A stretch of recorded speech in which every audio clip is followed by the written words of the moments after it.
ជំរាបសួរក៏ដូចជាសួស្តីអ្នកសិក្សាភាសាអង់គ្លេសទាំងអស់គ្នាស្វាគមន៍មកកាន់ Study Buddy ដោយដែលអ្នកទាំងអស់គ្នាបានឃើញនៅក្នុងវីដេអូថ្មីរបស់ Study Buddy យើងនឹងធ្វើតាក់ទងជាមួយនឹង Module 2 បន្តទៀតហើយថ្ងៃនេះគឺយើងផ្ដោតទៅកាន់ vocabulary base តែម្ដងណាអញ្ចឹងយើងនឹងរៀនតាក់ទងជាមួយ everyday objects យើងនឹងឆ្លៀតមើល family vocabulary ខ្លះហើយនេះគឺជាអ្វីដែលយើងផ្ដោតនៅក្នុងវីដេអូមួយនេះបញ្ជាក់អ្នកទាំងអស់គ្នាដែរថា Study Buddy យើងមានថ្នាក់រៀនភាសាអង់គ្លេសពេលល្ងាចពីម៉ោង 5 កន្លះដល់ម៉ោង 6 កន្លះកម្រិត elementary យើងរៀនដើម្បីប្រើប្រាស់ភាសាអង់គ្លេសឲ្យបាននិយាយអានសរសេរស្ដាប់ប្រើប្រាស់ក្នុងជីវភាពប្រចាំថ្ងៃបើសិនជាអ្នកទាំងអស់គ្នាចង់អនុវត្តចង់ពង្រឹងចង់ប្រើប្រាស់អាចឆាតមកកាន់ Study Buddy បានអូខេតោះឥឡូវកុំឲ្យខាតពេលយូរយើងចូលមកកាន់លំហាត់របស់យើងតែម្ដងណាអញ្ចឹងដូចដែលអ្នកទាំងអស់គ្នាបានឃើញអញ្ចឹង number 7គេនិយាយថាម៉េចគេថា match the objects with the words in the box ហេអញ្ចឹងពាក្យនៅក្នុងប្រអប់ហ្នឹងវាមានច្រើនខ្ញុំអានមួយហើយខ្ញុំបកប្រែហើយចាំយើងមករកមើលរូបភាពទាំងអស់នេះដូចអ្នកនរគ្នាបានឃើញអញ្ចឹងពីលេខ1ដល់លេខ12ណាប៉ុន្តែលេខ1គេឆ្លើយហើយអញ្ចឹង that's okay អញ្ចឹងឥឡូវយើងមកមើលសិនយើងមកមើលថាមានអក្សរអីគេខ្លះមានពាក្យអីគេខ្លះណាអញ្ចឹងpassport បានន័យថាលិខិតឆ្លងដែន and a lipstick នេះគឺតាក់ទងជាមួយនឹងក្រែមលាបបបោមាត់ a driving license អាហ្នឹងគឺបើសិននៅខ្មែរយើងហៅថាពាក់មីអាហ្នឹងបានបើកបរណា and an alarm clock អាហ្នឹងម៉ោងរោណាម៉ោងរោ alarm clock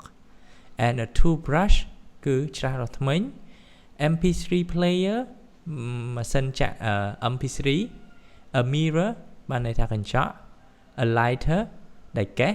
painkillers បានន័យថាថ្នាំបាត់ការជិះចាប់ sunscreen លេការពារកម្ដៅថ្ងៃជាមួយនឹង toothpaste អាហ្នឹងគឺថ្នាំដុសធ្មេញតោះអញ្ចឹងយើងមកមើល passport លិខិតឆ្លងដែនអញ្ចឹងរូបមួយណាដែលបញ្ជាក់ថាលិខិតឆ្លងដែនណាអញ្ចឹងបើសិនជាយើងមកមើលរូបផ្សេងទៀតដូចជានេះលេខ6ណាលេខ6គឺលិខិតឆ្លងដែន passport ណាអញ្ចឹង passport number 6ណាអូខេអញ្ចឹងឥឡូវយើងមើលពីលេខ2ទៅហ្មងដើម្បីឲ្យលឿនជាងណាលេខ2គេដាក់ driving license គឺពាក់មីណាអញ្ចឹង driving license number 2ចុះលេខ3នេះដូចជាដែលកេះណាវាមានភ្លើងវាមានអណ្ដាតភ្លើងណាអញ្ចឹងលេខ3គឺ lighter អូខេចុះលេខ4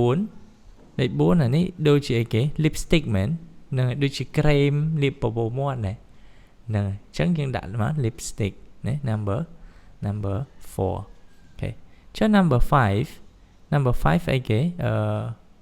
ខ្ញុំមើលអត់យល់ដែរប៉ុន្តែមានអារម្មណ៍ថាហ្នឹងវាបត់អញ្ចឹងស្អីគេទៅដែលបត់ណាអត់ច្បាស់ហើយឥឡូវយើងទុកចោលសិនទៅ number 7គឺតកតងជាមួយនឹងថ្នាំដុសធ្មេញនេះ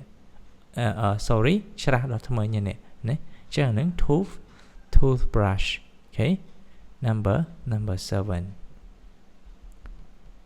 7 toothbrush លោកបានចោលសិនអូខេតោះចុះ number 8នេះ number 8ដូចជា alarm clock ណា number 8 alarm clock អញ្ចឹង number 8យើងស្គរឡើងលើមកដាក់ alarm clock ចុះ number 9 MP3 player ណា number 9 MP3 player number 10នេះដូចជាថ្នាំអញ្ចឹងឯណាប៉ាជា painkiller ណាអញ្ចឹង number 9 MP3 player and number 10គឺ painkiller ណាអូខេសល់2ទៀតគឺអានេះ sunscreen នេះដោយសារវាមាន SPF 15អាហ្នឹងគឺលក្ខណៈការពារកុំឲ្យ UV ការពារ UV កម្ដៅថ្ងៃណាហើយលេខ12ហ្នឹងអាហ្នឹងប្រហែលជា toothbrush toothpaste ណាថ្នាំដុសធ្មេញហើយព្រោះវាមានរូបធ្មេញរូបមាត់ណាអញ្ចឹង11គឺ sunscreen and 12គឺ toothpaste ចុះសល់លេខ5អីគេ mirror កញ្ចក់ លេខ5កញ្ចក់ណាកញ្ចក់ឆ្លោះមុខខ្លីៗសម្រាប់និស្ស័យគាត់យកទៅ make up តាមផ្លូវអី yes okay that's it okay អញ្ចឹងនេះគឺ everyday objects អូខេអញ្ចឹងវីដេអូមួយនេះគឺតាក់ទងជាមួយនឹង everyday object យើងមានតែប៉ុណ្្នឹងទេតាក់ទងជាមួយពាក្យទាំង12ហ្នឹងខ្ញុំចង់ឲ្យអ្នកទាំងអស់គ្នាសាកយកពាក្យទាំងអស់ហ្នឹងយកទៅប្រើជាប្រយោគជា clear ឬក៏ប្រើប្រាស់ក្នុងប្រចាំថ្ងៃណាចង់ដឹងថាអ្នកទាំងអស់គ្នាអាចប្រើបានអត់ហើយបញ្ជាក់អ្នកទាំងអស់គ្នាដែរថាបើសិនជាអ្នកទាំងអស់គ្នាចង់រៀនភាសាអង់គ្លេស Study Buddy មានថ្នាក់រៀនភាសាអង់គ្លេសពេលល្ងាចពីម៉ោង5កន្លះដល់ម៉ោង6កន្លះអូខេកម្រិត elementary យើងផ្ដោតទៅលើការប្រើប្រាស់និយាយអានសរសេរស្ដាប់